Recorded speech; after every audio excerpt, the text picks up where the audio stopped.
Hello. So I want to start off with a few questions. And I know a lot of other presenters have already asked you questions. And they've been kind of hard questions. But the questions I'm going to ask you are very, very simple. And I promise you'll be able to answer these. All right, are you ready for your first one? Okay. Your first question is, you don't have to answer out loud. Are you having a good day? Okay, you got your answer? All right. My second question for you is, why? If you're having a good day, why are you having a good day? Or if you're having a bad day, why are you having a bad day?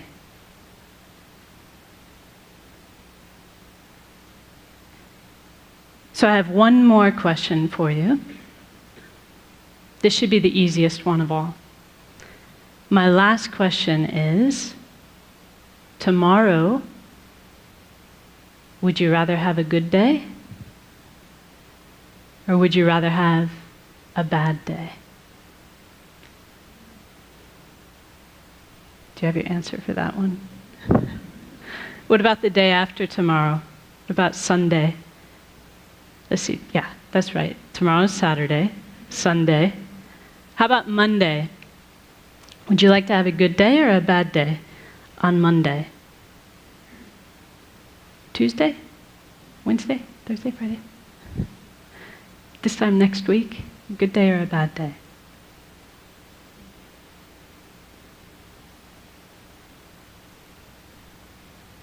So that last question, like I said, is probably the easiest one for us to answer. Because we know the answer to that, don't we? We want to have a good day, every day. Did anyone in the room answer, yes, I want to have a bad day on Monday? Of course not. We all want to have a good day, every day.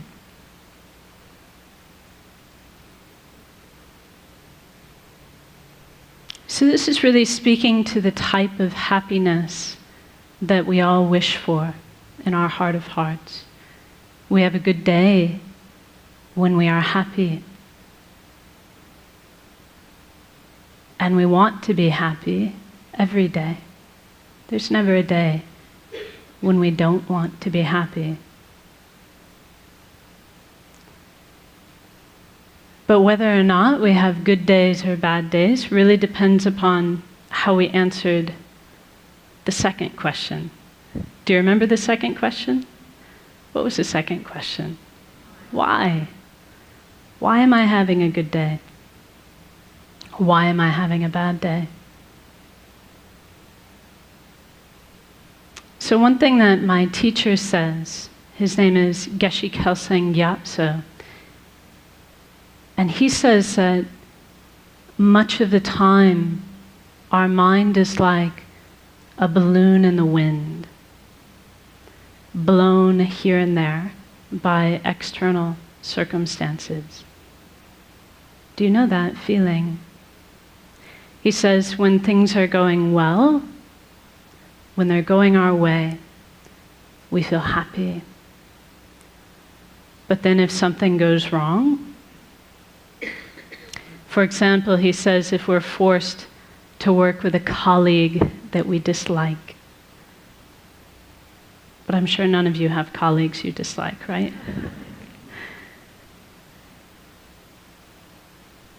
He says if we're forced to work with someone we dislike, or if something doesn't go our way, then our happy feeling disappears.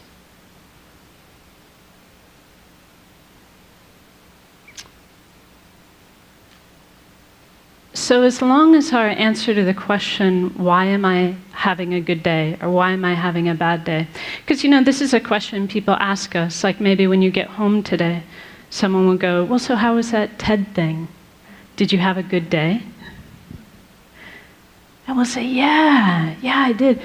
There was this lady, and she talked to us about how we need to be compassionate towards former inmates, and there was this performer who did this awesome beatboxing thing with his mouth, and this person and that person.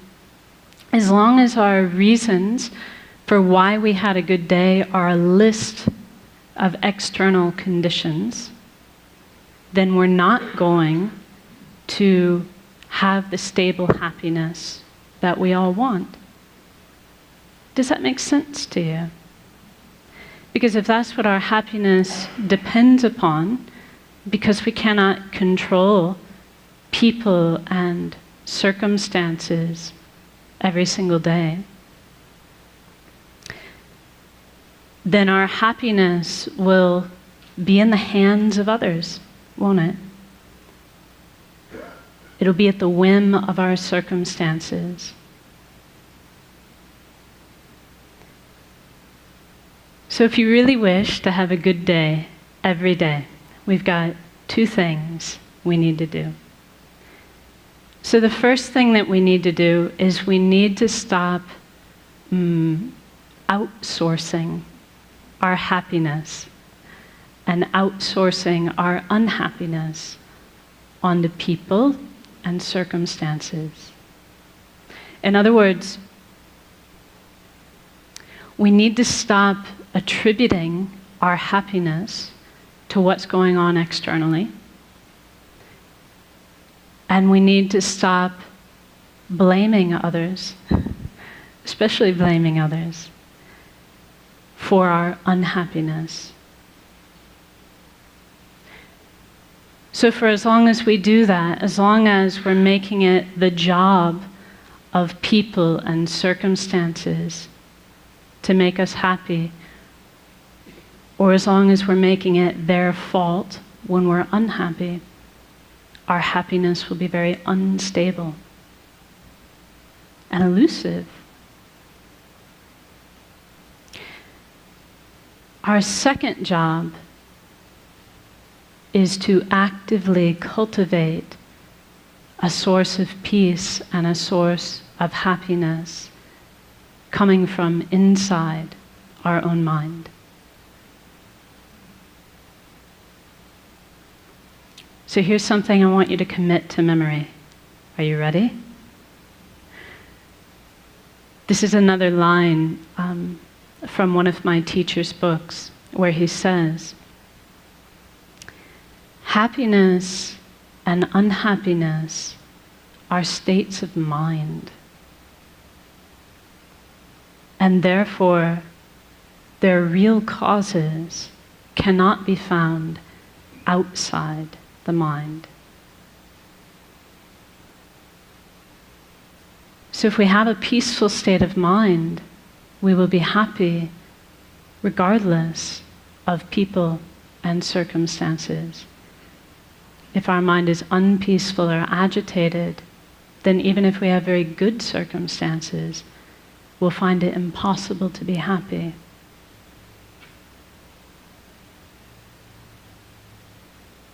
So in other words,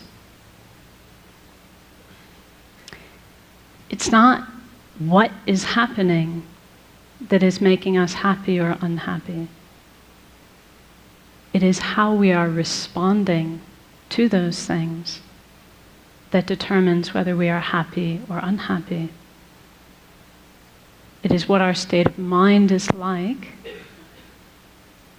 that determines our happiness or our unhappiness. So how are we going to do this? So we can all understand this. Like intellectually, it's not rocket science, is it? It's not hard to understand. And maybe to a certain extent, as I tell you these things, you're like, yeah, I knew that already. I knew that already.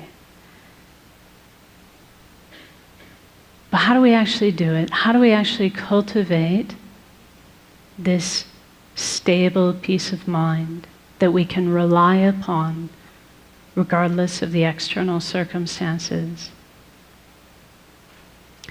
So this is really where meditation comes into play. And I would say I would need a whole other TED Talk, hint, hint,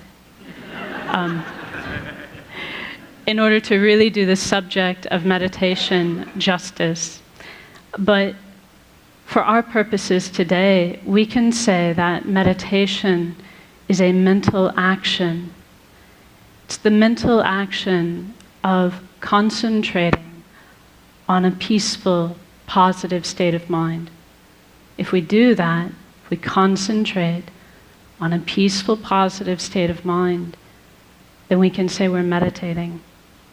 Whether that's like this, right? See, actually, you don't know if I'm meditating or not, because I could be thinking about my grocery list.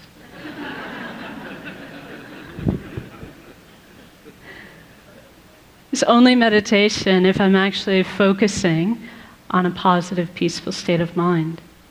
But the trick is, I can do it like this. This is called formal meditation. But we can also learn to do this all the time in our daily life.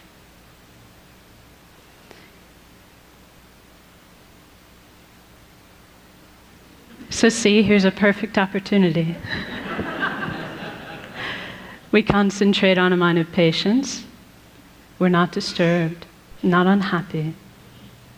So why don't we try it now? Are you up for it? Just a short meditation. According to the clock, I've got 3 minutes left. This is going to be a very brief one. But let's actually try it. Let's try to tap into our own potential for a peaceful, positive state of mind. So now I'll ask you just to sit comfortably and place your feet flat on the floor and your hands within your lap.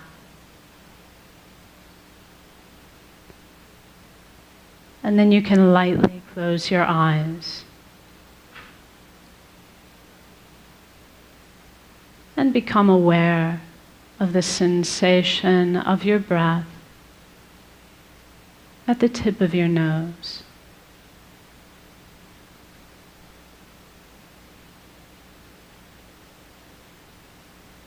And as you breathe out, you can imagine you are breathing out any agitation, any mental busyness, any frustration or unhappiness in your life. Breathing it all out like dark smoke.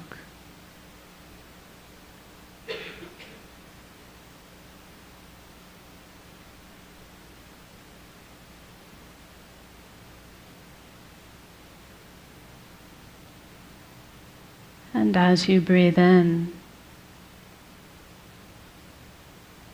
you can imagine and believe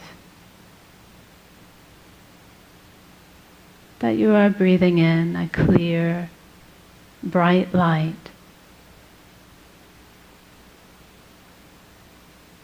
which is the very nature of inner peace.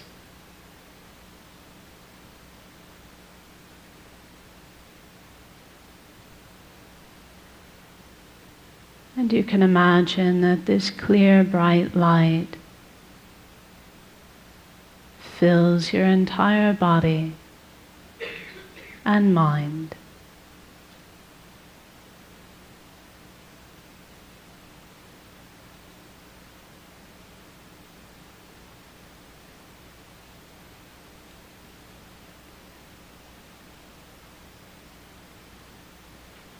And for a few seconds, simply enjoy this inner peace coming from within.